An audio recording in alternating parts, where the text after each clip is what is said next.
నరసరావుపేట మండలం పెదిరెడ్డిపాలెంలోని శ్రీ మహాలక్ష్మి ఆండాల సమేత శ్రీకృష్ణ దేవాలయంలో వేణుగోపాల స్వామి రూపంలో భక్తులకు దివ్య దర్శనమిస్తున్నారు. శ్రీకృష్ణ ఫౌండేషన్ ఆధ్వర్యంలో శ్రీ శ్రీ శ్రీ శ్రీకృష్ణ దేశిక యతిజీయర్ స్వామీజీ వారు స్వామివారి ఆలయ నిర్మాణ విశేషాలను విశిష్టతను భక్తులకు వివరిస్తూ ఆశీస్సులను అందిస్తూ ఆధ్యాత్మిక సందేశాలు అందించారు. ఈ సందర్భంగా భక్తులు పాల్గొని ప్రత్యేక పూజలు నిర్వహించి స్వామివారి ఆశీస్సులతో తీర్థ ప్రసాదాలు స్వీకరించారు.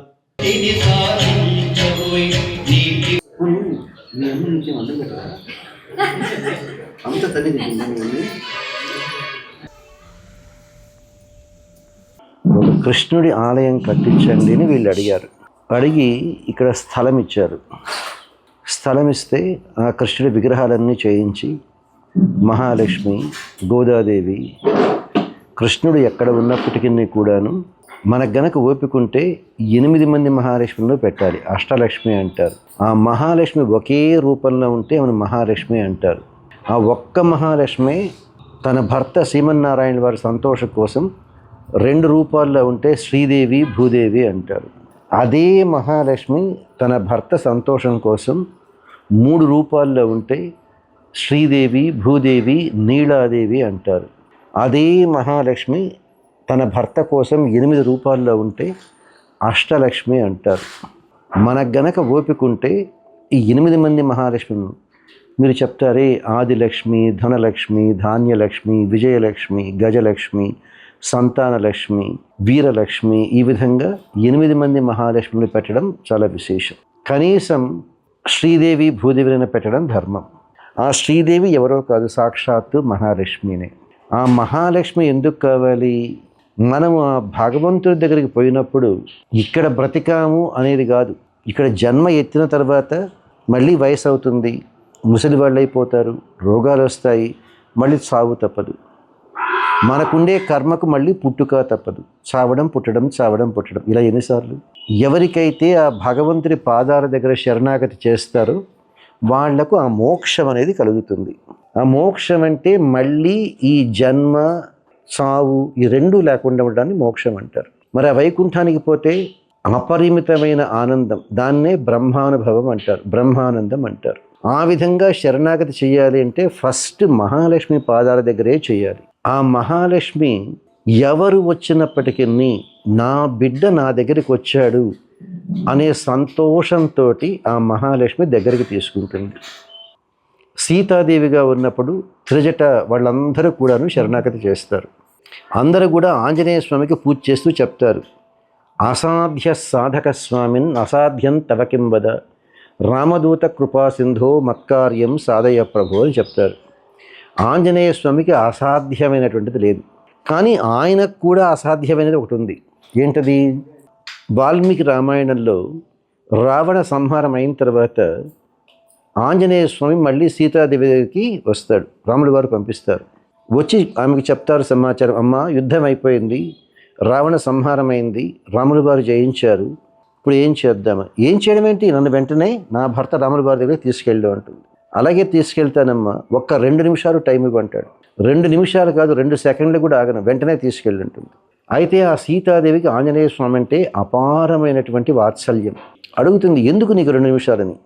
అప్పుడు చెప్తాడు, ఈ ఆడ రాక్షసులందరినీ చూడు, సంవత్సరం పాటు నీ ప్రాణం తీశారు, నిన్ను బ్రతికుండంగానే కళ్ళు పీక్కొని తింటాము, గుండెలు పీక్కొని తింటాము అని నిన్ను రకరకాల టార్చర్ పెట్టారు. 2 నిమిషాల టైము, వీళ్ళందరినీ ఒక గుద్దు గుద్ది చంపేసి తర్వాత తీసుకెళ్తారంటాడు. అప్పుడు సీతాదేవి చెప్తుంది, నువ్వు వాళ్ళని తాకడానికి లేదు. ఆ వాల్మీకి రామాయణంలో చాలా గొప్పగా చెప్తుంది, పాపానాంబ శుభానాంబ వధార్హాణం ప్లవంగమ కార్యం కరుణమార్యేణ నకశ్చిత్ నాపరాధ్యతి అంటుంది. ఈ ప్రపంచంలో తప్పు చేయని వాడంటూ ఎవరైనా ఉన్నారా? చూపించు. వాళ్ళు తప్పు చేశారు, కానీ వాళ్ళు శరణాగతి చేశారు. వాళ్ళ శరణాగతిని నేను యాక్సెప్ట్ చేసి వాళ్ళకు రక్షణ కల్పిస్తానని ప్రమాణం చేశాను. నువ్వు వాళ్ళను తాకడానికి లేదు అని చెప్తుంది. అటువంటిది ఆంజనేయ స్వామికి కూడా అసాధ్యమైనటువంటిది ఆ శరణాగతి అనేటువంటిది. దానికి మీరు ఏ కుటుంబంలో పుట్టారు అని ఎవరు అడగరు. ఎవరైనప్పటికీ ఆ మహాలక్ష్మి పాదాల దగ్గర శరణాగతి చేసి మోక్షాన్ని పొందవచ్చు. అయితే ఆమె మహాపతివ్రత. తను ఒక్కతే ఉంటే మన శరణాగతిని తనే ఒప్పుకొని మనకు మోక్షాన్ని ప్రసాదిస్తుంది. కానీ భర్త పక్కన ఉంటే ఆమెను నిత్యానపాయిని అంటారు. ఆ వచ్చేటువంటి మంచి పేరు నాకు వచ్చే దానికన్నా నా భర్తకు వస్తే చాలా సంతోషమని ఒక పతివ్రతగా మనలను ఆ స్వామికి నచ్చజెప్పి మన గురించి మన శరణాగతి ఆయన ఒప్పుకునేటట్లు చేసి మనకు మోక్షాన్ని తను డైరెక్ట్గా ఇచ్చేదానికన్నా తన భర్త శ్రీమన్నారాయణ వారి ద్వారా మనకి ఇప్పిస్తుంది. అందువల్ల శరణాగతి చేసేటప్పుడు మొట్టమొదట మహాలక్ష్మికే చేస్తారు. ఆ తర్వాత భూదేవి, ఆమెనే గోదాదేవి అంటారు. ఇక్కడ విశేషం ఏంటి అంటే ఎవరైనప్పటికీ కూడాను ఏదో ఆ చిన్న ఆడపిల్ల ఆమెకు పెళ్లి కావాలి, ఆమె గనక భగవంతుని మీద అంత విశ్వాసం గనకుంటే ఆ గోదాదేవి అత్తే చెప్తుంది తిరుపావైలో, ఎట్రెక్కుం ఏళేళ్ళు పెరవిక్కుం అంటుంది. కృష్ణ ఈ జన్మకే కాదు, మన సంబంధం అనేటువంటిది ఈ జన్మకి కాదు, ఎన్ని జన్మలు ఎత్తినప్పటికీ పోదు.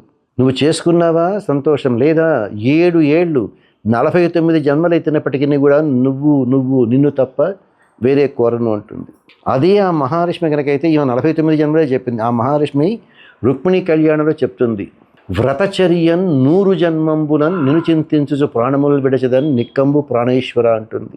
ఒక్క జన్మ కాదు కృష్ణ, 100 జన్మలైనా ఎత్తుతాను, కానీ ఇంకొక పరపురుషుడితో సంపర్కం పెట్టుకోను, నువ్వే నాకు భర్త కావాలి అని చెప్పని చెప్తుంది.